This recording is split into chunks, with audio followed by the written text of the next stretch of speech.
Antes de começar e de passar a palavra para o Henrique e para a Luana, eu queria fazer uma breve apresentação sobre o CESP, sobre as oficinas. Então, as oficinas do CESP, essa é a segunda edição. Ano passado a gente teve a primeira. Esse ano ela está acontecendo entre os dias 31 de maio e 9 de junho.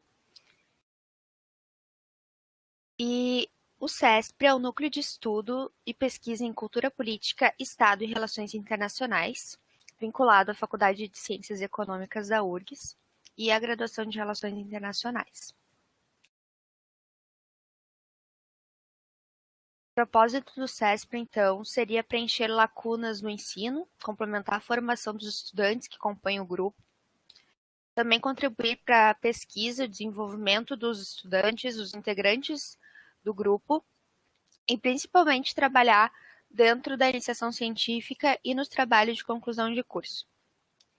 E também na extensão, que seria a promoção de eventos que agregariam maiores conhecimentos aos alunos do curso e dos cursos também, de fora da graduação, e também desenvolver novas habilidades aos integrantes do CESP, entre elas como organizar um evento, como fazer todo o processo que envolve uma organização de evento, que tem várias etapas. Então, desse modo, o propósito geral seria fortalecer o tripé universitário, que é formado justamente pelo ensino, a pesquisa e a extensão. Dentro do ensino, nós fazemos algumas reuniões que são voltadas ao estudo de determinados temas, como, por exemplo, metodologia, democracia e cultura política, que foram alguns dos temas que a gente já discutiu dentro do grupo, dentro do CESP. E o último tema que a gente abordou foi as ideologias de esquerda e direita. No salão de iniciação científica, esses foram os trabalhos apresentados, o número de trabalhos apresentados pelo CESP desde 2015, ainda que o CESP tenha sido criado em 2016 institucionalmente, mas anteriormente ele já existia como grupo, mas não nesse formato como ele existe agora. Esse foi o último CESP Debate que aconteceu, que é um projeto de extensão vinculado ao CESP, que foi sobre a conjuntura política na Colômbia, que foi ministrado pelo mestre João Estevão, que ele é graduado em Relações Internacionais pela URGS, e atualmente ele está fazendo o doutorado também em Relações Internacionais no Santiago Dantas.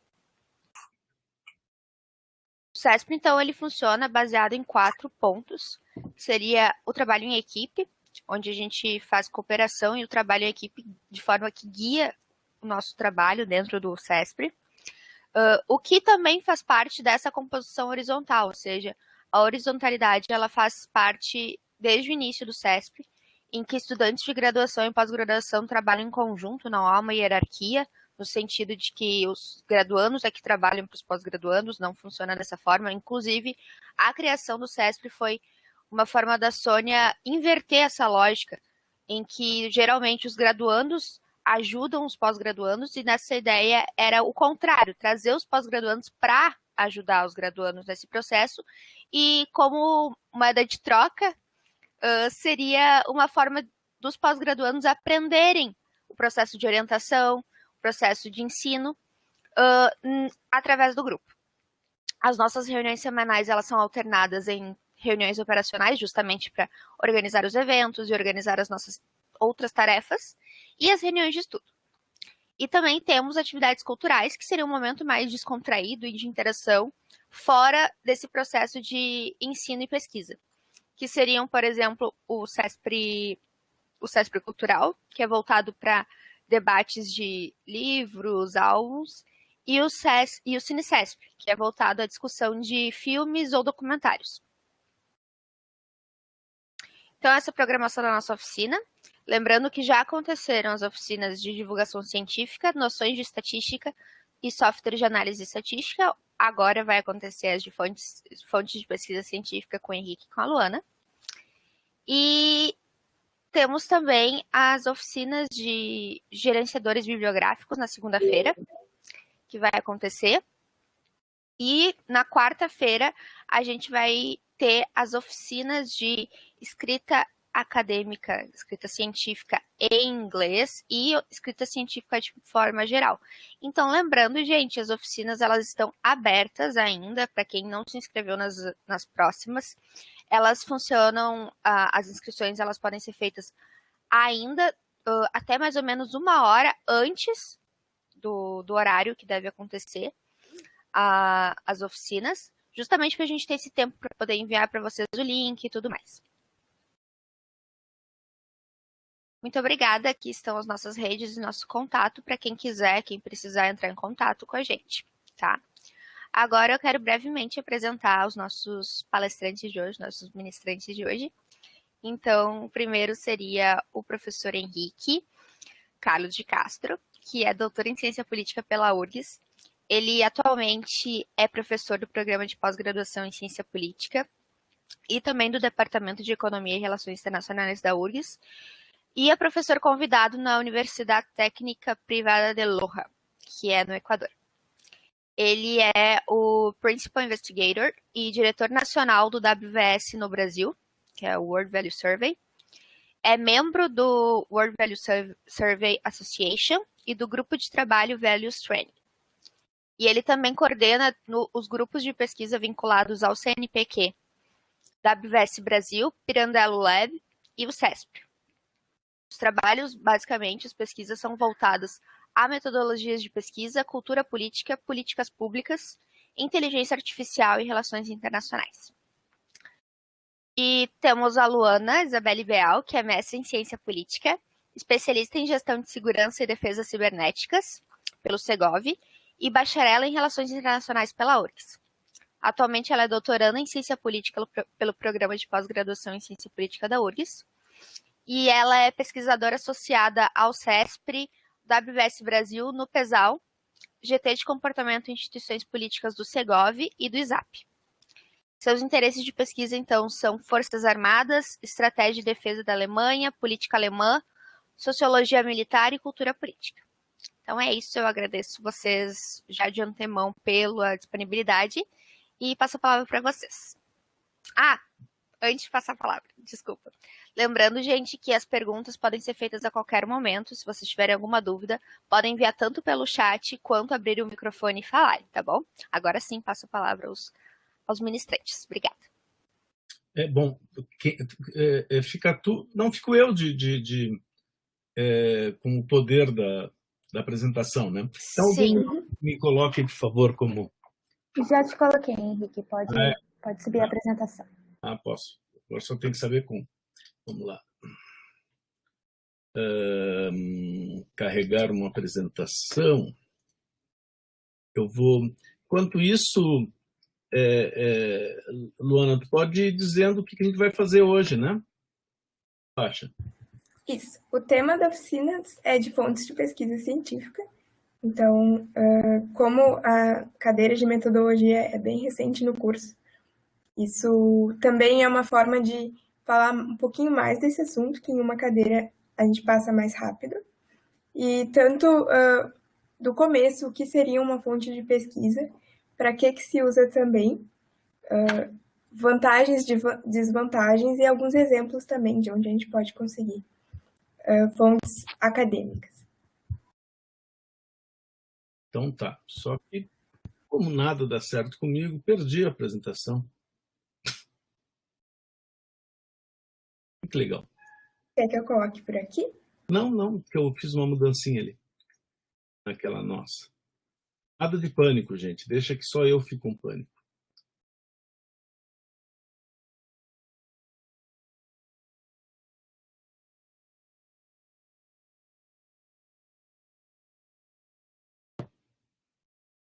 Eu fiz essa bobagem. Tá aqui o problema.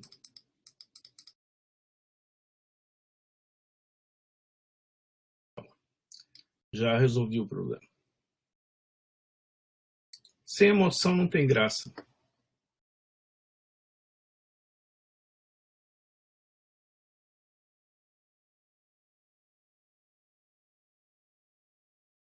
Carregando, vamos ver se vai funcionar.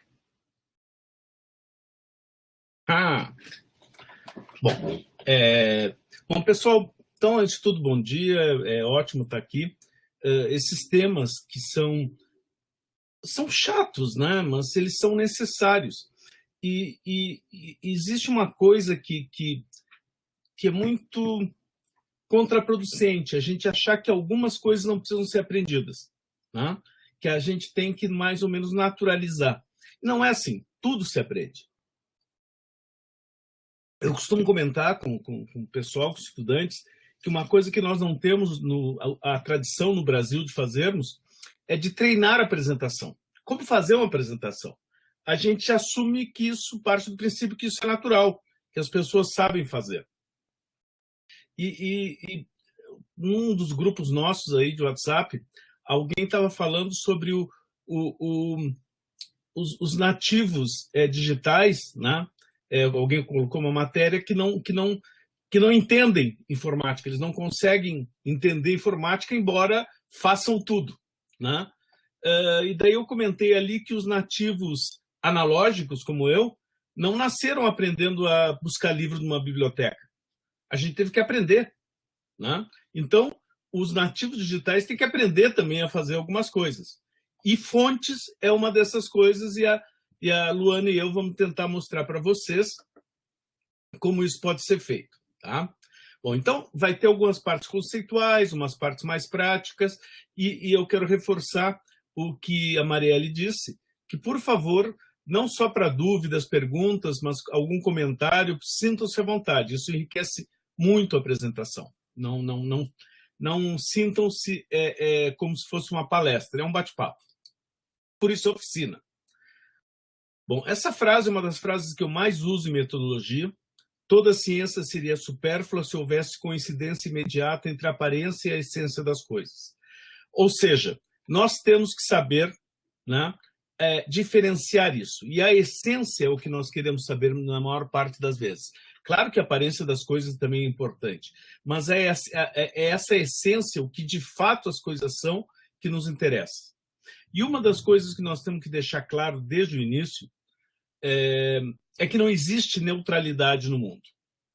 Não existe nenhum tipo de neutralidade, certo? Não existe neutralidade na natureza, não existe neutralidade nas pessoas, não existe neutralidade na política, não existe neutralidade em nada, certo?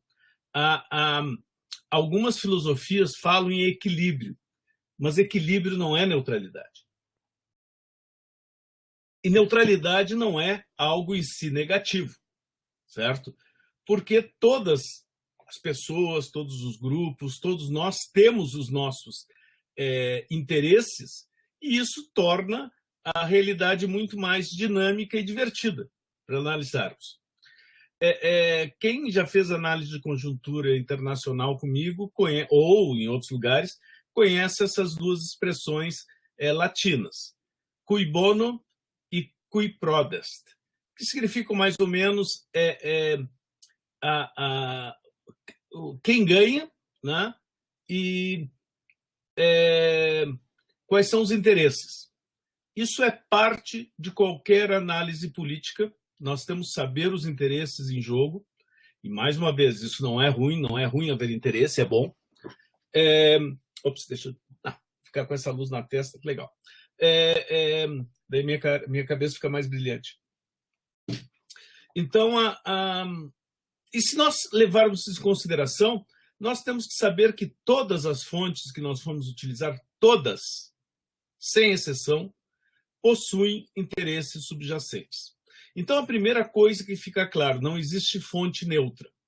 Todas as fontes são construídas, dito de outra forma, com algum interesse, para fazer alguma coisa. Elas não são construídas apenas para existirem. Elas são construídas com um fim. E isso é importante sabermos para não comprarmos gato por lebre. Bonequinho, se quiser fazer algum comentário, fica à vontade também. Bom, existe esse aforismo, informação é poder. Ok, é verdade. Mas vamos tentar entender um pouquinho mais isso dentro de uma lógica de trabalharmos fontes. A primeira coisa é o seguinte, quase corolário da informação ser poder. Informações valiosas não são públicas, certo? Quem tem alguma informação que vale muito, provavelmente vai querer fazer algum uso dela. Então, raramente elas são públicas ou publicadas. Claro que existem exceções. Por exemplo, aquele carinha, o Assange, fez o famoso Wikileaks, né? Em que ele pegou informações altamente confidenciais dos Estados Unidos e publicou na rede. Ele se transformou, a partir de então, num dos principais inimigos, né, dos Estados Unidos, porque, ao tornar algumas informações secretas públicas, ele mexe com o poder dos Estados Unidos e faz que se saibam coisas que não deveriam ser, para os Estados Unidos, tão públicas assim. Então, eu lembro, quando eu comecei a dar aula no curso de Relações Internacionais, acho que foi em 2013 ou 2014. Em 2013 nós viemos, mas eu não lembro se essa disciplina era de 13 ou 14, acho que foi 14. Um estudante, uma pessoa lá, queria fazer um trabalho de TCC discutindo as armas estratégicas secretas chinesas. E eu, como é que tu vai saber isso? Daí diz, não, tem um site que não se deve... Meu querido, os chineses colocaram um porta-aviões no mar sem os Estados Unidos saber. Vocês acham que eles vai ter arma estratégica num site? Pode até ter, num Wikileaks da vida. Mas não é uma barbada. Vai lá naquele site e lá tem tudo. Não é assim. Então, cuidado, que a gente muitas vezes comete alguns erros nisso. Porque nós estamos falando de uma coisa importante. Política, interesses, paixões políticas, paixões, nacionalismos, né? Fanatismos religiosos, fanatismos econômicos, né? Assim como tem os fundamentalistas religiosos, tem os fundamentalistas de mercado. Isso complica tudo isso, e tudo isso relaciona-se com as informações que nós queremos ter das fontes. E daí que vem o segredo. Esse segredo é público. Devemos considerar os interesses de quem é dono da informação ou quem a publica. Ou seja, nós não podemos pensar que qualquer informação vai estar ali feita para nós. Que legal, fizeram exatamente o que eu precisava. Não, não acontece assim. Como sempre, eu fazendo merchandising. Né? Não, posso fazer também do SESC. Vamos lá, continuando. Então, chega a pergunta, então, o que é fonte? Se todas têm interesse, de onde é que a gente tira o que a gente pode usar para a nossa pesquisa? Só complementando o que o Henrique falou antes, tem, por exemplo, os documentos secretos dos Estados Unidos, que tem um prazo muito grande de ser vencido. Por exemplo, as coisas da CIA, esse tipo de coisa. Eu já estudei um pouco os documentos da guerra do Iraque, e é bem absurdo você ler o que é os planejamentos, né? Então é antes do fato. E é muito interessante para ver como a conjuntura se mudou e tudo mais. Mas realmente é um prazo muito grande, então não é possível na hora você saber. Eles só liberam isso quando aquilo realmente não tem mais valor para eles. Ou quando as pessoas morreram. Um dos critérios também para liberar nomes é quando a pessoa morreu e é possível dizer quem fez o quê. Uhum. Bom, então começando, o que a gente pode usar para embasar argumentos? Isso vale tanto para a nossa vida. Eu acredito, por exemplo, discutir conjuntura hoje em dia é muito necessário a gente embasar as nossas... não tornar só opiniões, mas sim argumentos com embasamento. Mas principalmente nas nossas pesquisas, onde é que a gente procura. Tem documentos oficiais. Pessoas é uma fonte muito rica, por exemplo, se você fala de grupos focais, entrevistas em profundidade, pessoas também têm informações preciosas para contribuir com determinado objetivo de pesquisa. Fatos, com certeza, a gente fala da realidade. Arte também, base de dados, tanto quantitativas quanto qualitativas. O Henrique vai citar um pouco algumas mais para frente. Então, o ideal seria ter as evidências, que são questões que não tem nenhuma dúvida, são com certeza verídicas e não tem nenhum tipo de informação falsa. Mas aí que é a questão, será que isso existe? Como a gente acha essas evidências? Será que elas são possíveis? Porque, como o Henrique falou, não tem neutralidade em lugar nenhum nesse mundo. Pode passar, por favor. Desculpa. Então, de onde a gente procura essas evidências? Da experiência pessoal, que pode ser uma opinião subjetiva, e como o Henrique falou, você pode, na sua pesquisa, também considerar os interesses. Por mais que você pegue uma fonte que tem seus interesses, tem seu viés, você considerando isso, tornando isso claro, conseguindo fazer uma análise crítica dessa fonte, nada mais justo que você poder usá-la. Só não pode tomar tudo que é escrito, tudo que é visto como uma verdade absoluta. Também autoridade, claro, que se espera, né? Atualidade, competência e alguma imparcialidade em tanto documentos oficiais, pareceres, ou enfim, seria também algum pouco desesperado dos discursos políticos. Tem o axioma, que seria dizeres, frases que dispensam demonstração, que é aceito como verdadeiro, que vem lá do Aristóteles, né, da questão da contradição, que uma coisa não pode ser e não ser ao mesmo tempo. Pode passar, por favor. Então, 2 comentarinhos rápidos. Quando a gente usa num trabalho um autor reconhecido na área, isso é um argumento de autoridade. A gente terceiriza a responsabilidade do argumento para ele, entendeu? Isso é o típico argumento de autoridade, é um argumento por excelência do trabalho acadêmico. E os axiomas também são discutíveis.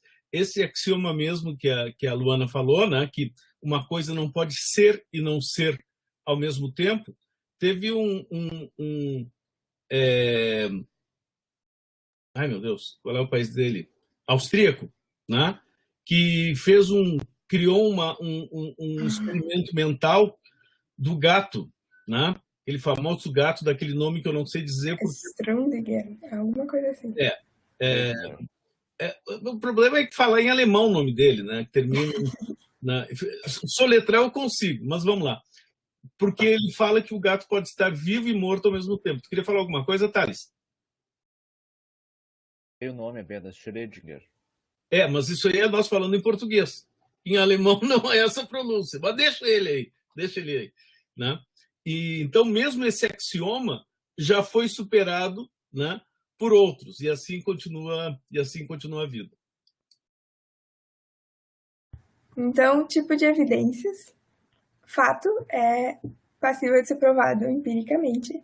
Então, vem das coisas mais simples, do tipo, Brasil faz fronteira com a Argentina. Isso é um fato, não tem como se contestar, porque é só atravessar ali aquela linha de divisão entre os países. Isso é provado na realidade empiricamente. Exemplos também, que são fatos típicos de conhecimento público. Então, quando a gente tem uma teoria, qualquer análise para a realidade, análise empírica, pode ser através de exemplos, seja fatos atuais quanto fatos históricos também. Ilustrações são exemplos em forma narrativa. Bom, não consigo pensar em algum agora. A lógica é assim, exemplo é algo que todo mundo sabe, é de conhecimento público, né? Quando eu for dizer, por exemplo, tal coisa, eu não vou explicar o que é, porque todo mundo sabe, né? A ilustração é um exemplo, só que a gente não considera que as pessoas possam conhecê-lo. Então, nós narramos, explicamos esse exemplo, tá? Então, são fontes muito usados em evidências, né? Entendendo evidência como a Luana colocou antes. Outras evidências são dados estatísticos, fatos específicos expressos em números. Eu não sei se todo mundo teve a oportunidade de ver a apresentação da Débora na quarta-feira, sobre tanto a apresentação do professor Vaquil na manhã, que falou sobre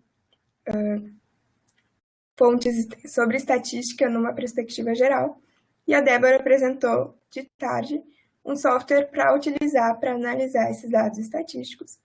Então, que, por exemplo, que a gente pode usar e é muito rico é o WVS.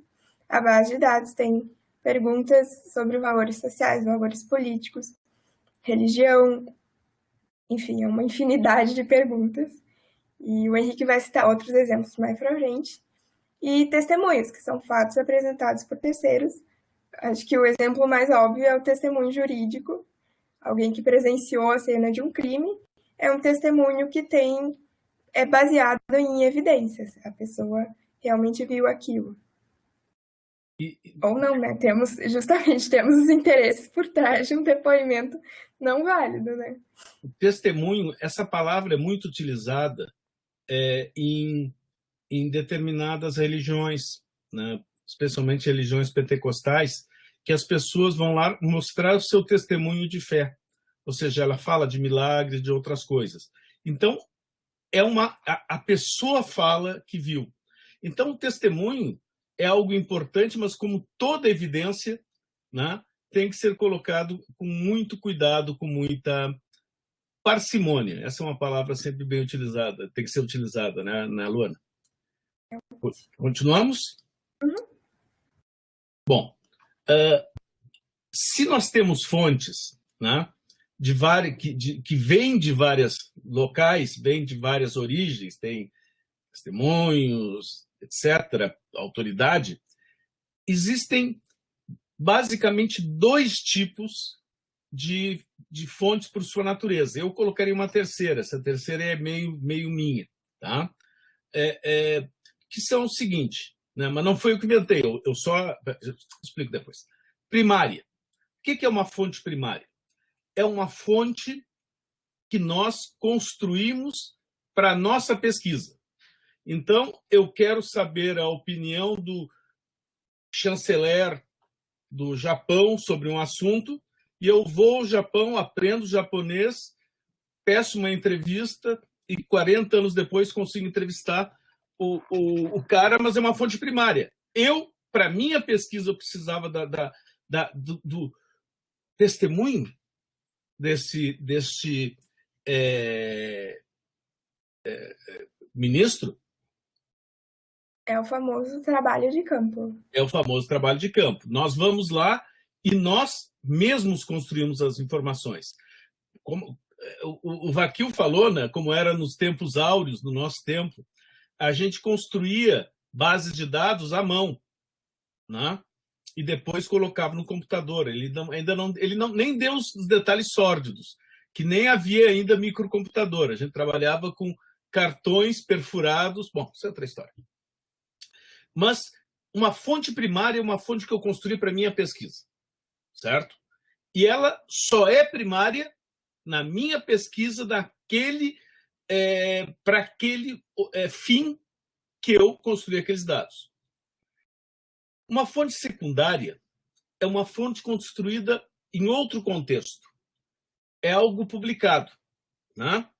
Por exemplo, o censo, essa coisa que pela segunda vez nos últimos tempos foi adiado. Primeira vez foi durante o governo Collor, não foi feito em 1990, foi feito em 1991, e agora foi, com alguma justificativa, está certo, em função da pandemia, foi adiado de 2020, né? Não foi feito em 2021, e, bem, não tem recurso para ser feito o censo, ou seja, existe uma possibilidade do Brasil, que tem uma das séries históricas de censo mais antigas do mundo, tá? O Brasil tem muitos dados secundários, nós perdermos isso. Por que o censo é um dado secundário? Que ele é feito para planejamento de políticas públicas estatais. Agora, eu posso usar os dados do censo para um trabalho meu, tá? Mostrar, dizer qual é a população do Brasil, quantos banheiros tem por cada residência. Por exemplo, o Conselho de Arquitetura e Urbanismo está fazendo uma campanha importante no Rio Grande do Sul, que é nenhuma residência ou nenhuma casa sem banheiro, porque existem muitas residências no Rio Grande do Sul sem banheiro. Então, eles estão fazendo toda uma campanha tal. E como é que eles sabem se tem banheiro ou não? Por dados secundários, censo, PNADs, outras coisas, que foram feitos para outros fins e nós utilizamos. E tem esse outro tipo, secundária, dados secundários, como se primários fossem. Eu chamo dessa forma, isso aí não é uma invenção minha, o professor Glaucio Dillon, ele escreveu em 1990, 91, um artigo, quase um artigo, né? Porque na verdade não é exatamente um artigo científico, foi mais um artigo de reflexão, né? Ele dizendo que país pobre não tem que ter pesquisa rica. A gente pode trabalhar com pesquisas mais baratas, né? E uma das maneiras é justamente essa. Nós utilizarmos bancos de dados existentes que foram construídos para outros fins, mas nós utilizarmos algumas informações operacionalizando conceitos. Eu dou um exemplo. Pesquisa Mundial de Valores, Latino Barômetro, não importa, né? LAPOP, que é ou outras pesquisas semelhantes. Elas trabalham com base em conceitos. Por exemplo, lá tem uma bateria, em todas elas, bateria de questões, digamos, sobre democracia, né? Que foi feita para a pesquisa da WVS, para os interesses daquela pesquisa. Agora, eu sou um pesquisador peruano, sou um pesquisador africano, sei lá, África tem pouco país lá, mas vamos lá, da África do Sul, né? Mas no barômetro da África tem vários países, e eu quero fazer um estudo sobre a democracia no meu país. Então, eu busco uma dessas bases de dados que tem um conceito, tem questões sobre democracia, e operacionalizo a minha pesquisa, os meus conceitos, usando aquela base de dados, entenderam? Ou seja, é uma base construída para outro fim, mas eu consigo fazer de conta que ela é uma base primária, porque os meus conceitos, os conceitos que eu vou usar na minha pesquisa, eles existem naquela base de dados. E isso é uma maneira efetiva de nós avançarmos na pesquisa. É até muito interessante usar esses dados para comprovar ou refutar determinadas teorias, né? Claro, claro. Então, isso é um recurso que eu recomendo muito. Existem, claro, fontes oficiais de dados secundários, né?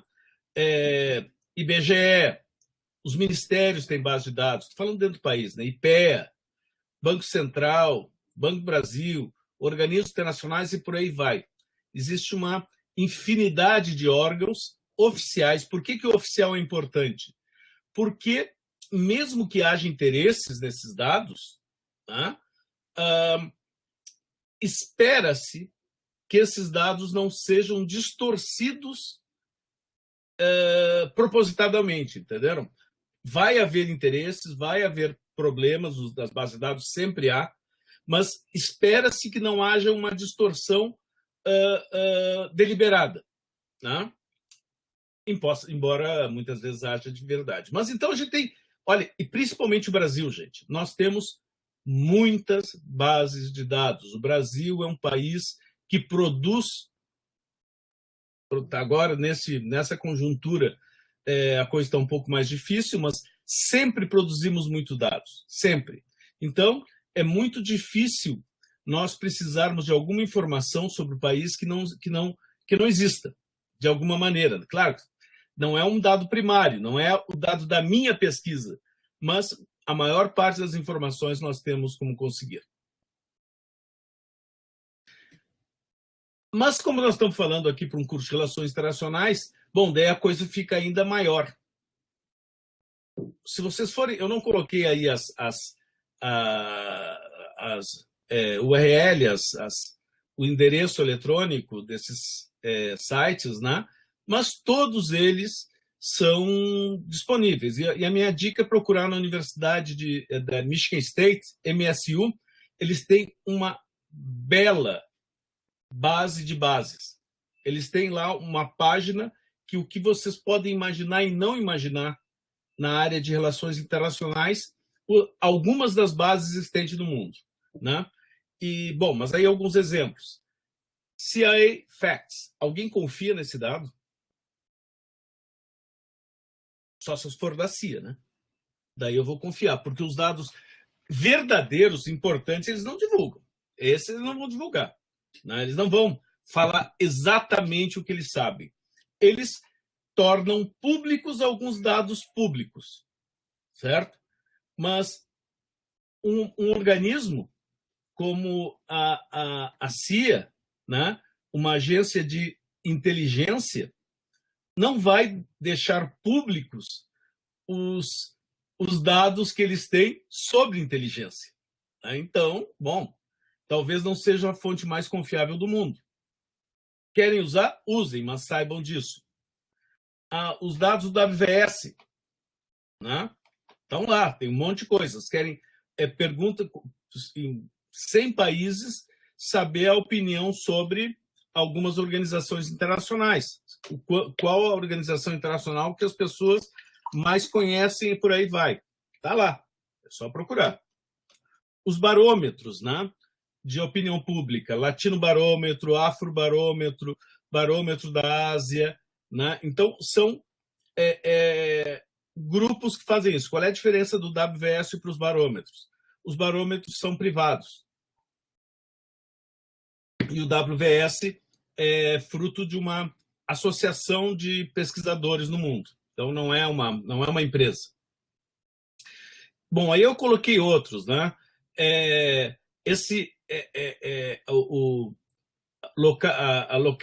The Armed Conflict Location é excelente para saber, para quem gosta de coisinhas de guerra.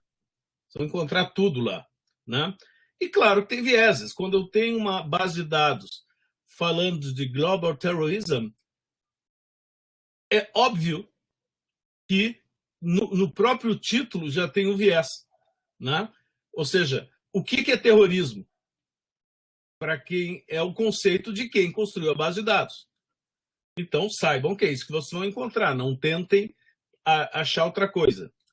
A ISPSR, Inter-University Consortium for Political and Social Research, é um consórcio de universidades dos Estados Unidos e algumas de outros países sobre pesquisa. E no site do ISPSR, vocês encontram muitas informações de muitos países, né?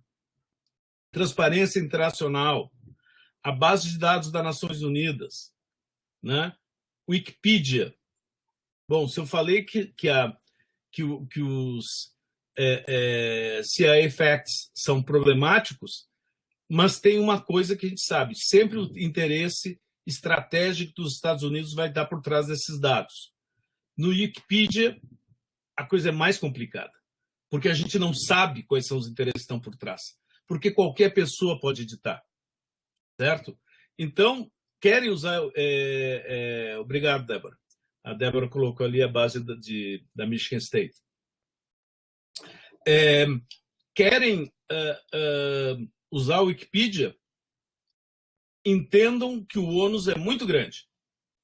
O ônus é vocês usarem uma base de dados que vocês não têm ideia de quem editou, de quais são os interesses de quem usou, certo? Muitas vezes, e por isso, não é por outro motivo que as pessoas criticam o uso de Wikipedia em trabalhos. Não é porque as pessoas não gostam, é porque, de fato, os dados são enviesados. O Wikileaks, esse é mais bacana, porque são informações secretas dos governos que um bando de louco torna público, né? Então, são aquelas informações que os governos não querem divulgar e às vezes são divulgadas. Então, essa é uma fonte que me parece mais segura que o Wikipedia, embora tenham, claro, por óbvio, interesses diferentes. Em outras áreas de conhecimento, como, por exemplo, na área de biologia e de cromossomos, de DNA, né, das pesquisas mundiais sobre DNA, tem algumas bases de dados muito legais, que é assim, é uma base centralizada para todos os pesquisadores do mundo depositarem nessa base de dados os seus a sua pesquisa. Eu vou lá, estou pegando DNA de banana, que é um exemplo que foi o Brasil que mais contribuiu, né, para o mapeamento do DNA de banana. Tu descobre um pedacinho do DNA, daí tu vai nesse site e coloca esse pedacinho. E daí todo mundo vão colocando os pedacinhos e é um projeto colaborativo mundial, entende? Claro que tem critérios para colocar tudo, tem toda uma organização de metadados para colocar ali. Então, em ciências sociais, não tem coisas desse jeito, de juntar, porque a gente não consegue ter consenso teórico.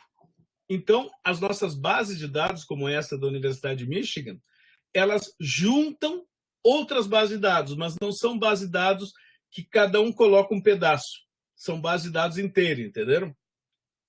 Bom, algum comentário mais? Tem outras fontes, né? Universidades, centros de pesquisas, think tanks é maravilhoso, todos eles têm interesse explícito, não tem, isso aí é o mais fácil da gente saber o interesse, é só ver qual é a missão do think tank, vocês sabem o que os dados querem dizer, né? Empresas produzem muitas informações que podem ser muito, muito úteis, dependendo do objetivo. A imprensa é fonte de informação permanente, especialmente alguns trabalhos históricos são feitos com base na imprensa, né? Ou seja, no que se escrevia na época. Antes a Luana falou sobre arte. Claro, livro, literatura, cinema, tudo isso nos ajuda a conhecer a realidade. Mas todas têm os seus vieses. Não adianta a gente fugir disso, né? E, bom, mas tem maneiras daí da gente tentar escapar disso. Bom, como fazer? Boas fontes. Eu acho que eu não coloquei, Luana, não colocamos aqui nessa apresentação o CIS lá de São Paulo, colocamos? Tá não colocamos ali. Mas assim, ó, tem no Brasil, assim como a Universidade de Michigan, tem Michigan State, perdão, tem um depósito de pesquisas. No Brasil, a ANPOX, que é a Associação Nacional de Pesquisa em Ciências Sociais, e a USP, Departamento de Sociologia da USP, construíram um banco de dados, né, para um colega da USP, um gaúcho que trabalha na USP, o Brasílio Salum, que é um depósito de pesquisas de opinião pública, pesquisas em ciências sociais, não só de opinião pública. E esse banco de dados é chamado CIS, Consórcio de Informações Sociais, né? Procure na rede, tem lá, e é uma bela iniciativa. E aqui na URGS, o pessoal da Biblioteca Central está montando algo parecido, para começar a ver um depósito das pesquisas dos professores e estudantes da universidade, doutorandos, mestrandos e mesmo de graduandos, para ter da mesma maneira que tenha um depósito dos trabalhos, TCCs, teses, tudo na biblioteca, ter também um depósito, né, de pesquisas. Isso é super complicado de fazer, porque todas têm que ter o mesmo formato. E como nem todas têm o mesmo formato, é óbvio, tu tem que ter uma construção de metadados, que são os dados sobre os dados, que seja útil para todas as áreas. Eu tenho ajudado o pessoal da biblioteca, né, como um dos consultores na área de humanidades. Obrigado, Marielle. Né? Então, E isso logo vai estar, logo, talvez, alguns anos, disponível na URGS também, ou seja, nós podermos ter um depósito das nossas pesquisas internas que sejam públicos. Claro, depois de quem construiu o dado primário utilizou, né? Ou seja, eu tenho um esforço de pesquisa de campo para construir dados primários, eu tenho direito de usar antes. Mas depois, outros podem usar como se, ou dado secundário, ou como se primário fosse. É o caso do WVS, né? É o caso da WVS, que tem um embargo de 2 anos, né, Luana? Bom, o que são boas fontes? Primeiro, nós estamos falando de ciência social, já não está falando de outra coisa. E ciência se constrói com teoria. Então, uma boa fonte tem que ter relação com alguma teoria.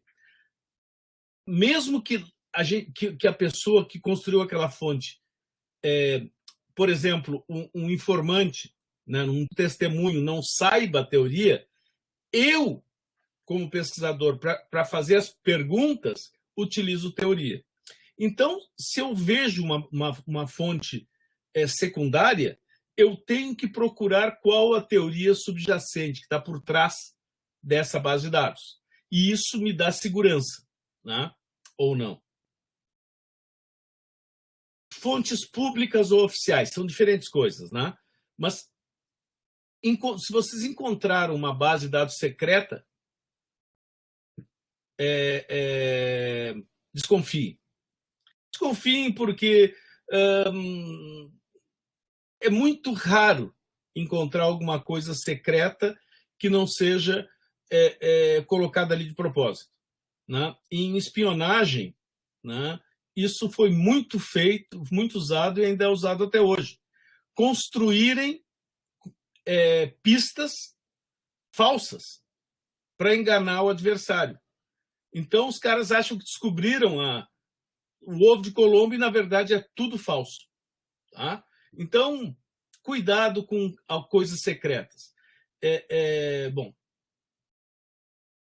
considerem o interesse da fonte. Por que a fonte está dizendo isso? Por que escreveu tal coisa? Né? O que é opinião? O que é análise? Ou seja, temos que entender o interesse da fonte para podermos ter mais clareza sobre o que nós queremos. E essa clareza é algo de uma boa fonte também. Se os dados, se as informações nos são apresentadas de uma maneira clara, de uma maneira direta, sem subterfúgios, é um indicativo que é uma boa fonte. Elas têm que ser coerentes com a nossa pesquisa. Ou seja, se eu quero pesquisar população, não me interessa número de armas. Certo? Falando uma coisa completamente sem sentido, mas é importante que nós saibamos que as fontes que nós estamos procurando têm que ter coerência com o que nós queremos. E alguma atualidade, se nós estamos querendo trabalhar com dados atuais. Pegar uma informação de 10 anos atrás sobre, por exemplo, o uso de internet, é uma informação histórica, pode servir para saber o que era o passado, mas para dizer alguma coisa do que acontece hoje, a utilidade é quase zero. Né? Então, em outros casos, não. Algumas coisas são mais perenes. Então, talvez uma fonte mais antiga possa nos dar informações relevantes. Bom, mas por aí vai.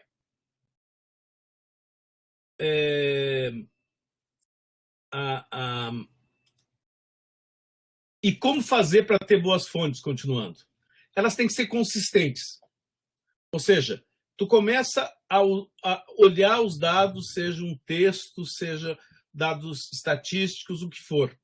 E se as coisas são contraditórias dentro daquela fonte, bom, é um bom indício de que tem problemas.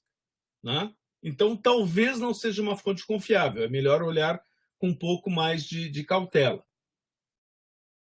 A reputação da fonte, positiva ou negativa, ou inexistente. Certo? Muitas vezes nós vemos uma fonte que ninguém comenta. Vamos olhar direitinho isso aí, com mais vagar. Porque pode ser que ninguém comente porque ninguém está interessado nela. Então, é importante ver a reputação, inclusive a inexistência de. Livros e artigos científicos são, por definição, fontes boas, certo? Que são argumentos de autoridade. Mas é claro que são refutáveis, é claro que não são isentos de críticas. Mas usarmos livros e artigos científicos, ou seja, documentos construídos para explicar as coisas, nos dá mais segurança do que nós usarmos, por exemplo, uma narrativa de uma pessoa que a gente não sabe de onde ela tirou aquela informação. Os tipos de site, né? Ou seja, é bom olhar de onde é que está vindo aquela informação e sempre que possível, né, cruzar as fontes. Ou seja, eu tenho duas fontes e eu tento ver se elas não é se dizem a mesma coisa, mas se falam na mesma direção, certo? Se uma vai para o lado e outra vem para o outro, alguma coisa existe, é bom ir mais fundo, certo? Aprofundar. E jamais escolher a fonte em função do argumento que ela possui, certo? Ou seja, procurar uma fonte que diga o que eu quero. Isso não é ciência. Isso é usado em jornalismo, tem sua função no jornalismo, mas em ciência isso não é exatamente uma boa prática. Bom, eu já vou passar a palavra para a Luana. Primeiro o seguinte, né? Para fazer isso, claro objetivo de pesquisa. Se tu não sabe o que tu vai procurar, gente, não adianta sair procurando. Então tem que saber o que tu queres procurar, saber o que tu queres fazer, saber o que quer explicar. Daí nós podemos, de fato, conseguir fontes que sejam consistentes com o trabalho que eu quero fazer. Checar as informações. Não dá de barato que uma informação está ali, é a informação que nos interessa. Que é cruzar informações, verificar se a fonte é boa, ou seja, sempre desconfiar porque nós sabemos que existem interesses. Isso serve bastante em questão jornalística mesmo, né? Quantos você compara o que dependentes fontes de mídia falam para chegar no que realmente é o fato. E em jornalismo também acontece, né, Luana, do editor pedir para o jornalista conseguir uma fonte favorável e uma contrária. Em Brasília eu dava muita entrevista, aqui larguei essa vida. Mas lá o pessoal me procurava muito, principalmente eu gostava de dar entrevista para os meios de comunicação públicos, né? Eles me procuravam, era muito engraçado. Professor, sobre tal assunto, o senhor é a favor ou contra? Essa é a pergunta, né? Porque, e às vezes eu não é nem a favor nem contra, mas é isso que eles precisam, duas fontes diferentes, né? Mas isso é jornalismo, não é exatamente o que nós fazemos. Gente, fontes bombásticas, assim, descobri algo fantástico, cuidado. Teorias conspiratórias não são boas conselheiras. Existe conspiração no mundo? Claro que existe. Vejam, como disse a Luana, os documentos que são liberados do Departamento de Estado norte-americano sobre atuação em outros países, né? Vejam, por exemplo, a atuação da embaixada norte-americana um pouco antes do golpe de 1964 e durante o início do golpe, a atuação para planejar o golpe e conspirar contra o governo de Jango. Está lá escrito, eles estavam fazendo isso. Não é teoria conspiratória, é conspiração própria. Isso existe.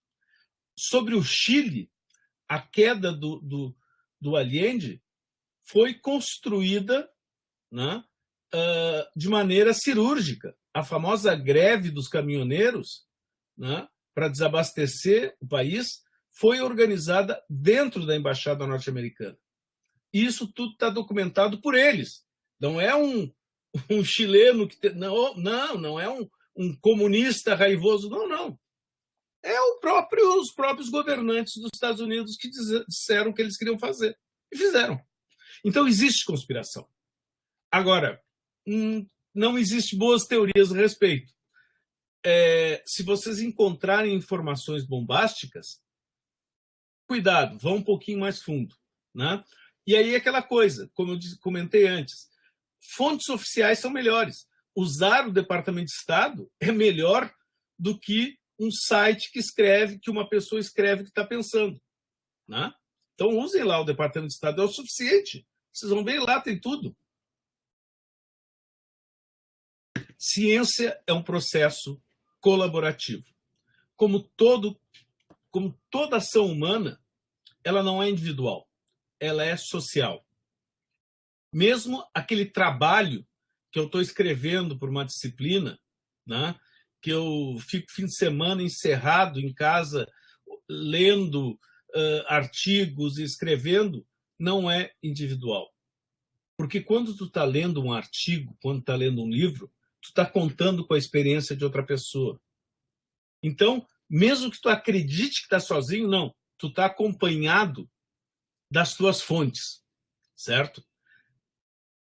E isso vale ainda mais quando nós trabalhamos de maneira coletiva, estrito senso, com outros colegas. E muitas vezes nós temos, na maior parte das vezes, eu poderia dizer sempre, fato ou acontecimento. Eu acho que tu pode explicar a diferença depois, né, Luana? Nós sempre vai ter algum colega que teve mais experiência do que a gente em alguma coisa. Conversem com eles, troquem experiências. Né? Não tentem descobrir a roda. Né? Ela já foi descoberta. Né? Na verdade, a roda foi inventada, provavelmente, não sei. Mas vão atrás e conversem. Né? A gente não precisa aprender por experiência própria o que outros já aprenderam. Conhecer a reputação das nossas fontes. E sempre, muita cautela. Tá? Não sejam afoitos, não sejam afoitas atrás de fontes. Olhem com calma. Verifiquem tudo que vocês puderem antes de usar o dado.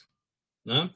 Claro, vocês vão dizer, não, mas sobre a população do Brasil, talvez o IBGE seja a melhor fonte. Ótimo, é verdade. Usar os dados do IBGE para a população do Brasil provavelmente é a melhor forma de nós trabalharmos. Né?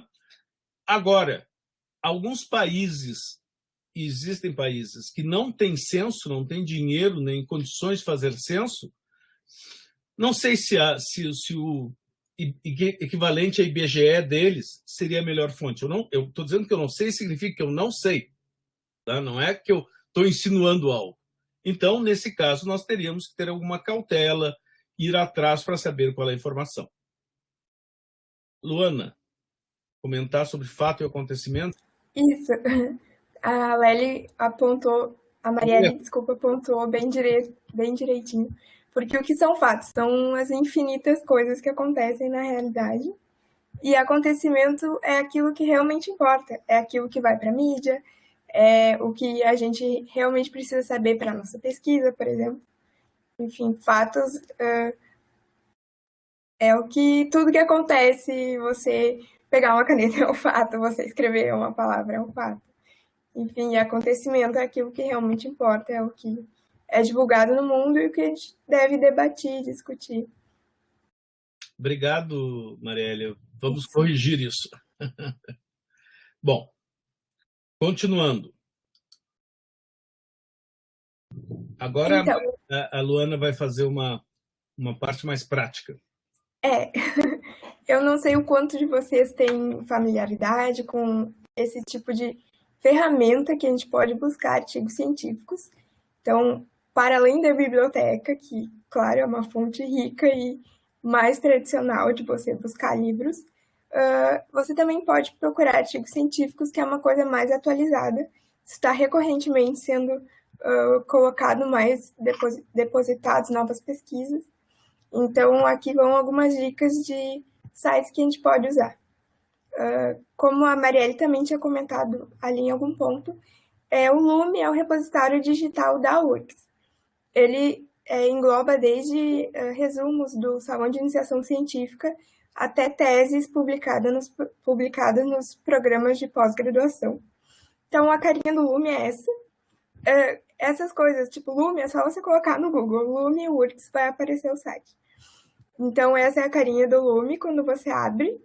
E aqui você pode pôr sua pesquisa. E uma coisa interessante é que você pode pôr por título ou por autor, se você quiser saber de uma determinada pessoa, ou você pode relacionar por tipo, que é isso, se você quer um resumo, se você quer um pôster, uma dissertação, uma tese, um trabalho de conclusão de curso. E aí aqui, quando você abre, esse é o meu TCC, aqui você tem todas as informações, você tem um resumo, que você pode dar uma lida para, será que esse trabalho realmente vale ler, se ele tem o que me interessa mesmo. E aqui nesse cantinho você pode baixar o texto completo. Então, é bem interessante o Lume, principalmente para a gente conhecer o que o colega pesquisa, o que nossos professores pesquisam. Porque às vezes a gente vai sempre atrás do internacional e esquece que a URGS é uma universidade muito renomada e qualificada. E as pesquisas aqui são fontes muito importantes também para a gente pesquisar. Luana, só um comentário. Esses dados que a Luana está falando, autor, orientador, nível acadêmico, esses são os metadados. São os dados sobre o dado. O dado é o TCC, a monografia. Agora, as informações sobre a monografia são importantes para que se possa classificar. Por isso que quando vocês fazem o TCC, a biblioteca vai pedir algumas informações como palavra-chave, né, uma série de questões para poder ter esses metadados. Vai querer um resumo em inglês, como está ali, para poder organizar os metadados. E aquilo que eu comentei antes de um banco de pesquisas da URGS vai ser feito, está sendo feito, na verdade, no ambiente Lume. Né?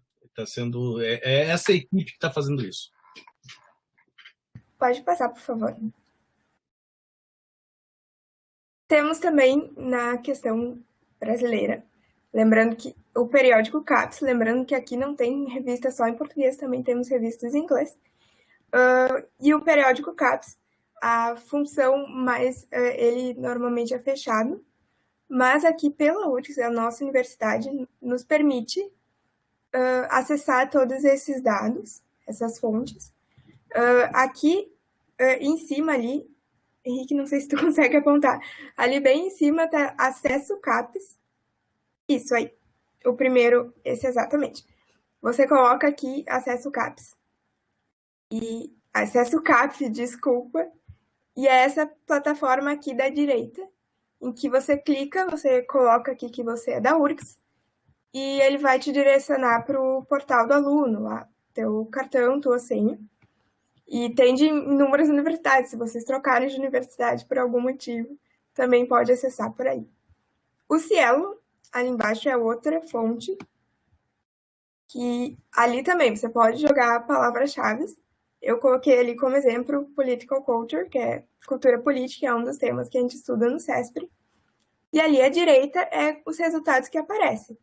Você tem, então, infinitos números, ali ele aponta quantos resultados apareceram. 2.077, no caso. Isso. E você pode selecionar também por países, ou também tem uma ferramenta que você seleciona por anos, se você quer os mais recentes, os mais antigos, os que têm maior relevância, que ele calcula, por exemplo, por quantidade de acessos. Então, você pode brincar ali com a plataforma que ela vai te trazer as informações que você quer, né? Pode passar, por favor. Só um comentário sobre o periódicos CAPES. O Brasil investe uma quantidade muito significativa de recursos, tá, para assinar esses periódicos. As pessoas encontram, nós sabemos disso, maneiras alternativas de acessar os periódicos. mas é bom saber que esses periódicos CAPES, eles não estão ali de graça, tá? O governo brasileiro paga muito, para um dinheiro muito razoável. Tão razoável que é uma das coisas que sempre os governos de plantão tentam cortar, porque são muitos zeros. É uma coisa bem significativa. Temos também o Google Acadêmico, que é um Google, então tem infinitas coisas ali também. Você põe palavras-chave e ele te dá por anos, por questão específica de data. Você também pode selecionar que tipo de idioma você quer. E como vocês podem ver ali, ele também traz livros inteiros. Então, é bem interessante. E você pode ali salvar, dar a estrelinha, você cria uma conta. Você pode salvar para ler depois, ou enfim. E também você pode clicar depois pelo autor, se você tiver interesse em mais obras dele. Pode passar, por favor. Um comentário da Marielle sobre... Opa, desculpa, não li. E é importante acessar os periódicos CAPES. Sim, temos que acessar o máximo possível, porque uma das maneiras de defender a existência do periódicos CAPES é que ele é usado, né? Então, usar a base de dados periódicos da CAPES ajuda a manutenção da base de periódicos da CAPES, certo?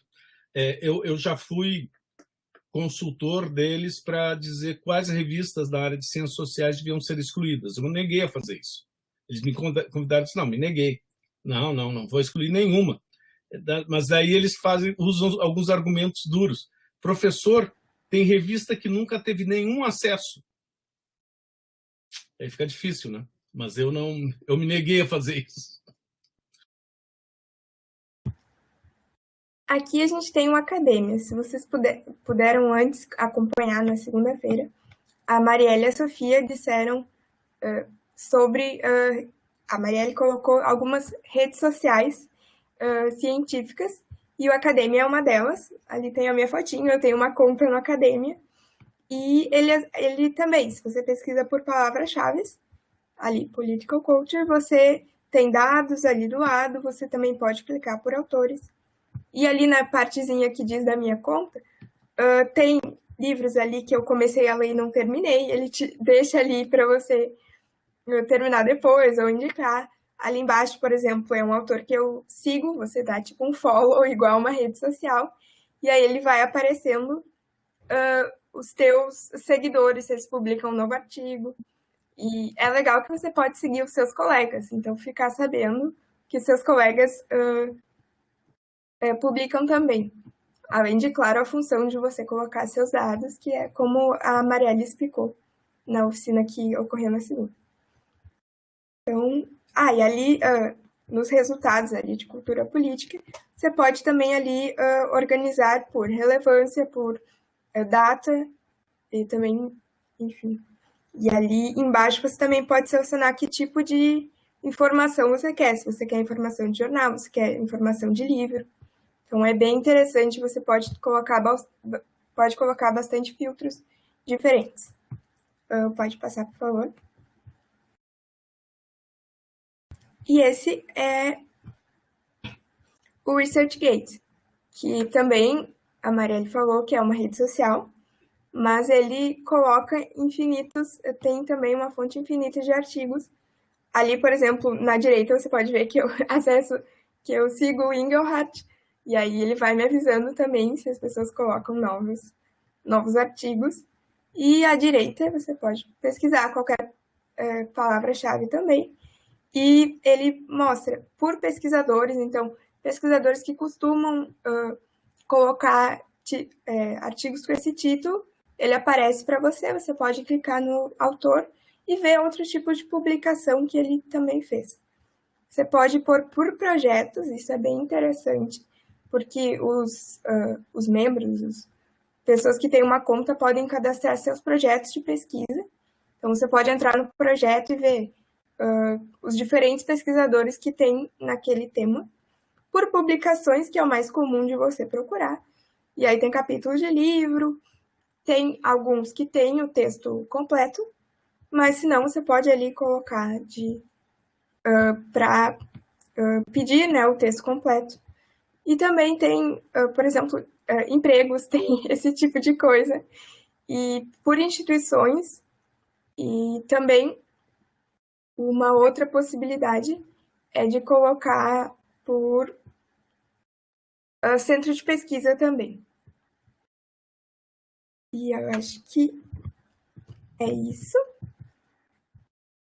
Eu acho que essas são as principais. E não sei, talvez muitos conheçam, seja bater numa coisa já conhecida, mas é interessante lembrar que a gente tem muita opção, muito lugar para procurar. Então, não vai ter TCC com uma fonte só. Você pode achar inúmeras, às vezes, por mais específico que seja o seu tema, você consegue achar muita informação, muito artigo, muito legal. Então, acho que é isso. Gente,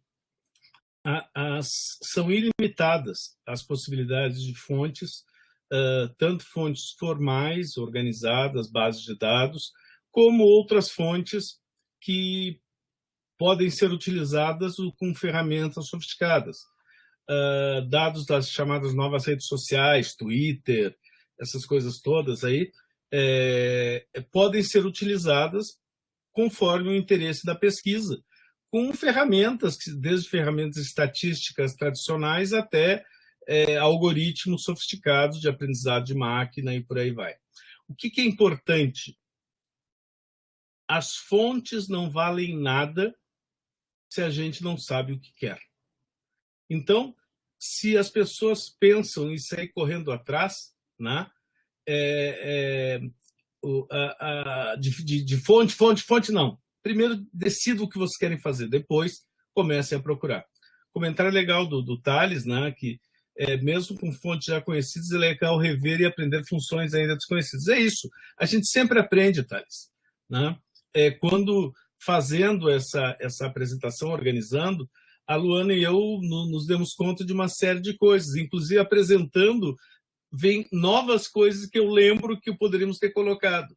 Né? Então, mas o bacana, gente, certo? Quando a gente fala de questões metodológicas, é que a gente não está inventando a roda. O que nós temos que ter é capacidade e criatividade para podermos usar os conhecimentos já existentes. Né? Então, se vocês tendo clareza do que querem fazer, dificilmente vão ter dificuldades de conseguir dados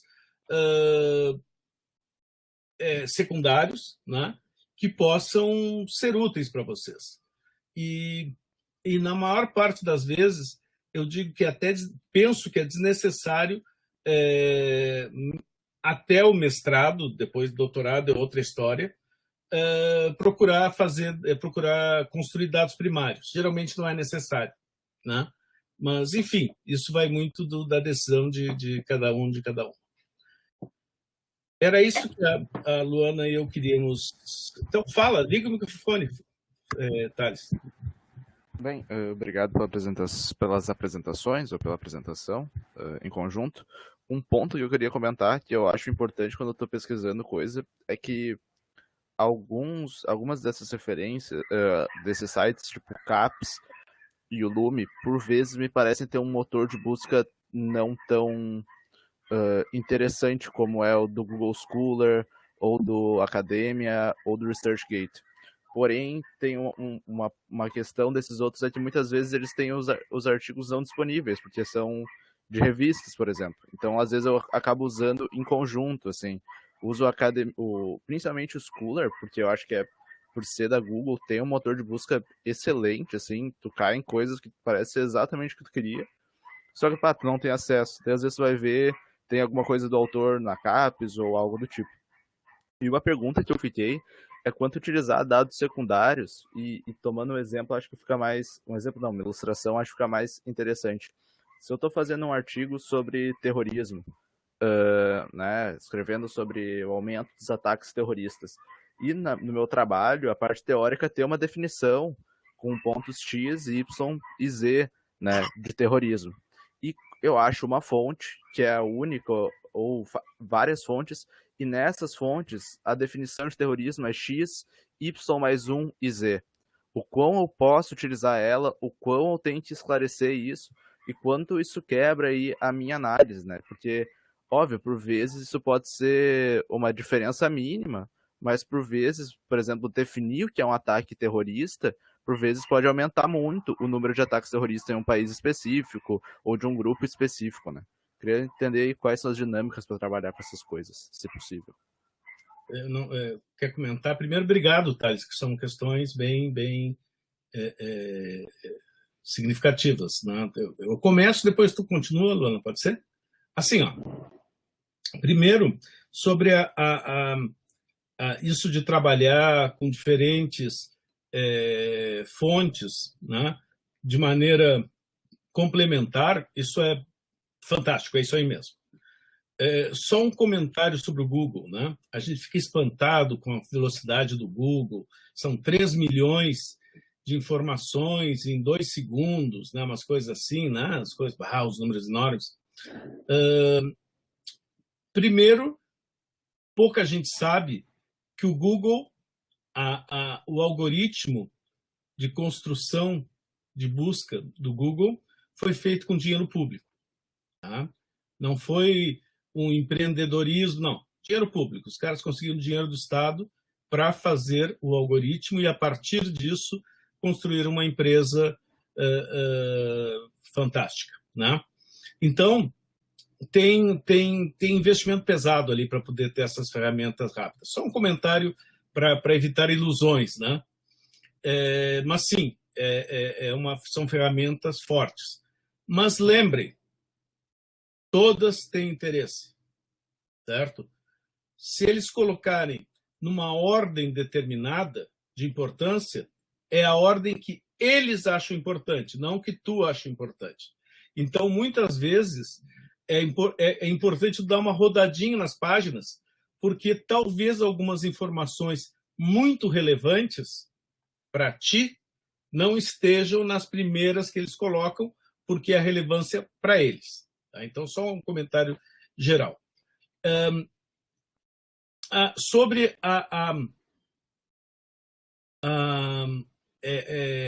tu ter uma fonte secundária, né, que não tem exatamente o conceito que tu está trabalhando, isso é muito comum.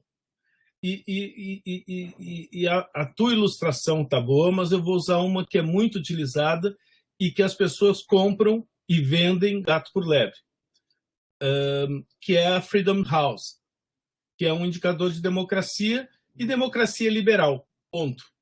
Certo? Então, as pessoas usam a Freedom House para falar de democracia em vários países e muitas vezes não fazem não tem esse cuidado que o Thales recomenda de verificar se a teoria subjacente é a que eu quero. Bom, mas daí respondendo de maneira, então, ou seja, é bem relevante o que tu levanta. Respondendo de maneira mais ou menos objetiva, Thales. Tu tem que usar a fonte que tu tens. Não adianta fazer isso, chorar, se rasgar, tal. Mas faz as devidas ressalvas, tá? E discute isso no trabalho, certo? Então, usa as fontes de uma maneira mais, não como um dado bruto, mas trabalha essa informação de tal forma que tu consiga explicar, inclusive, os limites dessa fonte no âmbito do teu trabalho. Luana, quer fazer um comentário? Sim, essa questão de usar o UNE, o periódico, os CAPs, eu particularmente defendo muito a questão de que a ciência tem que ser pública.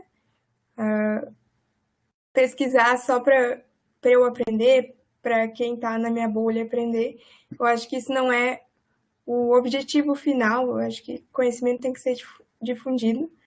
Então, eu acho que é muito legal valorizar essas fontes abertas. Outra coisa não sei o quanto eu poderia falar isso, mas esses jornais pagos, normalmente o dinheiro fica com a editora. E, dependendo do caso, às vezes, se você mandar um e-mail para o autor, ele te manda. Então, vale tentar, porque muitas vezes não é nem questão do autor não querer divulgar, mas sim pelos direitos da editora de reter essa informação. Então, É uma discussão pesada, né, Luana? Essa das revistas pagas. Um artigo em alguma revista de ponta pode custar para o autor ou autores $10 mil. Paga-se para publicar. E isso falando de revistas sérias, tá? Falando de revistas sérias, revistas que têm conselho editorial, tal, tu submete teu artigo, se aceito, eles cobram até $10 mil, dependendo da revista, para ter justamente ser aberto. Tá? Para esse artigo poder ser colocado de forma aberta na rede, no site da revista. Se não, ele fica, tu paga menos, mas paga sempre, e ele fica na revista e é cobrado o acesso, certo? Inclusive, acesso do tipo, tu vai cobrar o aluguel da revista, do artigo por um dia. Aí tu paga algo, então tu paga um valor maior para baixar o artigo. É um negócio bilionário. Isso eu estou falando das revistas sérias. Tem algumas revistas que são chamadas das predadoras, né, que são muito mais baratas. Tem uma revista aí que fiquei sabendo junto com os colegas, a gente ficou rindo até, e pensamos em fazer esse negócio que parece bom. É um site de uma revista qualquer, né, que publica qualquer coisa. Eles dão a resposta de publicação em até 2 dias, ou seja, é só o tempo de eles organizarem para publicar, né? Cobram $150 por publicação, open source, né, aberta, e publicam numa edição eletrônica, né, até 200 artigos no mês. Faça a continha aí, 200 vezes $150, né? É um negócio, não tem, e essa revista não tem nenhuma importância, né? Mas está aí, as pessoas vão pagando e vão fazendo. Então, essa é uma das discussões que está sendo muito pesada no meio científico, né? Sobre como trabalhar essa coisa, porque o autor não ganha nada, o autor paga para publicar, os revisores não ganham nada, e a revista ganha o dinheiro do autor e cobra o acesso, né? Imagine, é o melhor negócio do mundo, né? Então, então essa coisa das revistas privadas, né? Das grandes Elsevier, são 3 ou 4 editoras que dominam todas as revistas científicas do mundo. É nesse nível de oligopólio. E por isso que tem uma moça, né, que fez um site que quebra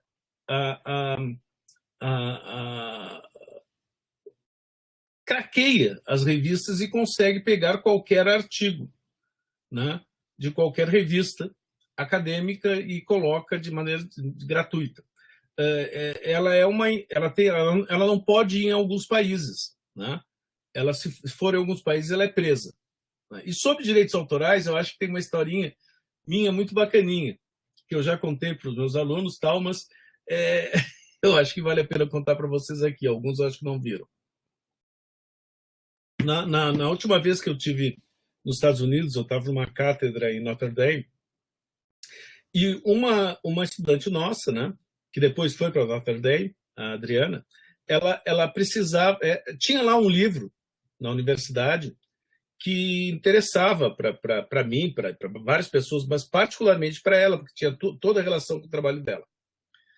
Era um livro dos anos 1950, né, que relacionava, é um dos primeiros livros desse assunto, opinião pública e relações internacionais, né? Bom, daí eu vi na biblioteca, peguei o livro e fui no Xerox da universidade, lá no qualquer, e pedi para digitalizarem, porque o livro estava esgotado. Ela entrou, foi lá, pegou o livro, levou, voltou e disse, olha, essa editora ainda tem os direitos autorais desse livro. Então, daí ela disse, olha, eu não posso copiar. Então, o senhor me recomendou que eu entrasse em contato com a editora para pedir uma licença para copiar, teria que pagar, né? A licença para fazer uma cópia. E daí o comentário dela foi o mais bacana. Eu falei, mas esse livro já está sem... Não é editado há 50 anos, 60 anos.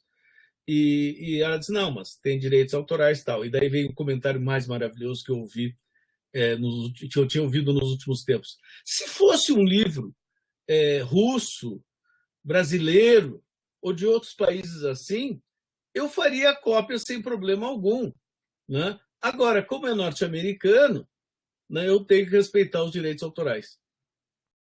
Ok, bem-vindos ao mundo real. Outra coisa que eu queria falar, você comentou do seu trabalho sobre terrorismo, e realmente tem, se você procurar, infinitos autores têm definições diferentes. Daí tu perguntou, né, o que eu faço com tudo isso? Eu acho que é importante, primeiro, né, a gente analisar criticamente. E isso é uma coisa que é fácil falar, mas não é tão fácil fazer.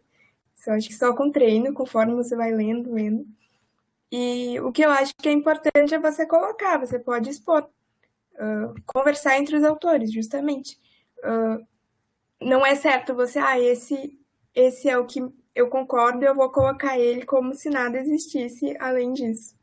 Então você coloca, olha, existe fulano, ciclano, beltrano. E aí você conversa entre eles, quais são as diferenças que eles têm, e principalmente você coloca os seus argumentos. Olha, neste trabalho eu vou usar a definição desse, porque isso, porque a minha pesquisa quer isso. Então, acho que é importante citar, não fechar os olhos, como se não existisse, porque isso é uma coisa muito criticada, né, justamente pela sua banca, ou enfim, não é certo academicamente. Então, mas você tem direito de concordar com o que tiver mais relação com a sua pesquisa, é só argumentar direitinho o porquê. Se você tiver argumentos corretos, assim, argumentos sustentados, ninguém vai te criticar porque não usou fulano e beltrano. Se você deixar claro o porquê da sua escolha. Ou se criticarem, é uma crítica vazia. Por que tu não usou outra fonte? Porque essa fonte se relaciona com a minha teoria. É isso. Mas tem que mostrar isso tem que ser demonstrado. Notem que toda essa discussão que nós fizemos de fonte relaciona argumentos, evidências, né? E, acima de tudo, teoria. É assim que a gente faz ciência, né? Não é com opinião. É importante as pessoas terem opinião? Claro que sim. Mas na hora do trabalho, tu tem que mostrar argumentos, evidências. Mesmo sabendo que a evidência no limite não existe, né? No limite tudo pode ser questionado. E a última coisinha que eu queria dizer é uma coisa que é difícil aprender. O Henrique bateu muito nessa tecla comigo quando eu fui fazer a minha dissertação. É a questão das fontes infinitas. Se você for procurar, você vai achar 2 bilhões de textos sobre a sua pesquisa e não tem como, é impossível você ler tudo isso. Então, você pesquisa ali naquelas ferramentas, vai achar inúmeras. Vale ler o resumo, ver o que tem mais a ver com a sua pesquisa, mas saber também a hora de parar, porque não tem como, você só vai se frustrar, porque é impossível ler tudo. Então, e claro, toda pesquisa em certo termo é limitada, ninguém conhece tudo que todo mundo escreveu, tem idiomas diferentes e tudo mais. Então, enfim, tem que escolher uma hora para parar. É importante fazer isso, por mais difícil que pareça. Pessoal, comentários, críticas, dúvidas. Flávio. Oi, vou fazer só tentar dar uma contribuição, correndo um grande risco de estar chovendo no molhado, né? Mas como foi falado do Google Scholar, não sei se é de conhecimento de todos, que na linha superior do hiperlink, enfim, naturalmente tem o título do artigo, né? Mas a linha inferior do hiperlink, não sei se vocês todos já exploraram as possibilidades. Ele tem aquelas aspas que apresenta possibilidades diferentes de citação. Então, ele já dá uma dica de citações em vários tipos, né? Os artigos relacionados também, que acaba sendo, por vezes, interessante para a gente iniciar uma pesquisa, quando enfim, está lá no início, ou não necessariamente no início, né?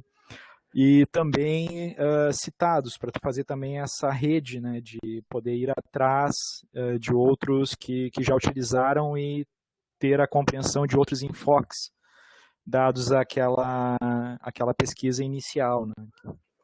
Só nesse sentido, assim, gostaria de contribuir com o pessoal. E parabéns pela excelente oficina, Obrigado. Henrique e a Luana. Obrigada, Flávia, isso é realmente bem importante. E uma coisa interessante também é que se você pesquisar pelo autor, você pode ver a quantidade de citações que ele teve. Então até mostra qual trabalho é mais relevante, qual que foi mais reutilizado. Então tem várias ferramentas. Flávia, foi perfeita essa explicação de que tem muitas outras ferramentas se você for dar uma fuçada ali. E outra coisinha que, a partir do comentário do Flávio, essa oficina não é sobre busca, mas sobre fontes. Agora, sobre busca, né, é importante conhecer as ferramentas booleanas, de pesquisa booleana. Tá? É assim, não sei se vocês estão familiarizados com esse termo. Não. Booleana. Que são pesquisas que nós trabalhamos, né? Quando nós vamos fazer uma pesquisa no site ou dentro de uma base de dados, são pesquisas em que nós especificamos algumas características que nós queremos. Por exemplo, a mais conhecida é entre aspas. Se tu colocar no Google ou qualquer outra base alguma coisa entre aspas, a ferramenta de busca vai procurar uma citação literal, certo? Literal, exatamente como está ali. Se escreveu errado, vai procurar errado, tá? Mas tu pode usar outras ferramentas de pesquisa booleana. Por exemplo, eu quero tudo que fale sobre cultura política, menos no Brasil, certo? Então, ela vai procurar em outros países. Eu quero que seja ao mesmo tempo cultura política, democracia e Japão. Então, eu posso organizar que as três coisas estejam juntas, né? Ou negando, olha, eu não quero saber do Japão. Então, esse tipo de forma de utilizar as ferramentas de busca ajudam muito, né? E aquilo que eu comentei lá no início, o fato de vocês serem nascidos ou nativos digitais não significa que vocês sabem fazer tudo. Então, talvez olhar um pouquinho sobre pesquisa booleana ajude muito as pesquisas, porque ao invés de aparecerem 2 milhões de artigos, pode aparecer 200, que é algo humano para trabalhar, né? Então, quanto mais sofisticada e precisa for a busca, os resultados tendem a ser melhores para o nosso objetivo. E, mais uma vez, e daí nós voltamos, bater na mesma tecla, eu tenho que saber o que eu quero pesquisar. Eu tenho que ter claros objetivos de pesquisa. Mais comentários? Perguntas? Só queria complementar o que tu falou, Henrique. Uma boa forma de aprender mais sobre isso é com os cursos do Super 8, por exemplo. O pessoal da biblioteca da URGS explica muito bem sobre como fazer essas pesquisas usando eu esqueci o nome, booleanos. Booleana. Isso, Eles explicam muito bem. Os cursos são ótimos. Operadores booleanos. Isso, desculpa, esqueci. Mas os cursos são muito bons. Eu acho que a gente não vai falar sobre eles aqui nas oficinas em breve. Mas esses cursos do Super 8 explicam muito bem sobre isso e sobre vários dos assuntos que a gente está falando aqui, de uma forma mais aprofundada, né? Eu só queria comentar isso. Obrigado, Grace. E essa é a ideia das oficinas do CESP, né? Não é formar especialistas, obrigado, Lana, não é formar especialistas, mas dar uma visão ampla que permita que os estudantes possam aprender a transitar nesse mundo, né?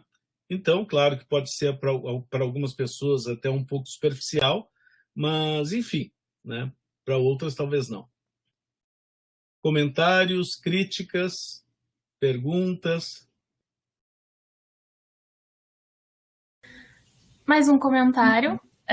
Segunda-feira, se vocês querem saber como organizar essas fontes de pesquisa que vocês viram aqui, segunda-feira a gente vai apresentar os gerenciadores de referências bibliográficas, que é quando a gente encontra essas fontes, a gente usa elas no nosso trabalho, e aí como é que a gente coloca elas nas referências, né? E como é que a gente organiza elas na nossa biblioteca pessoal e afins.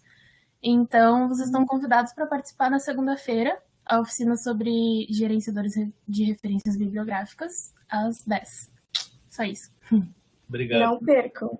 Salva TCC, salva dissertação. É maravilhoso, não percam essa oficina.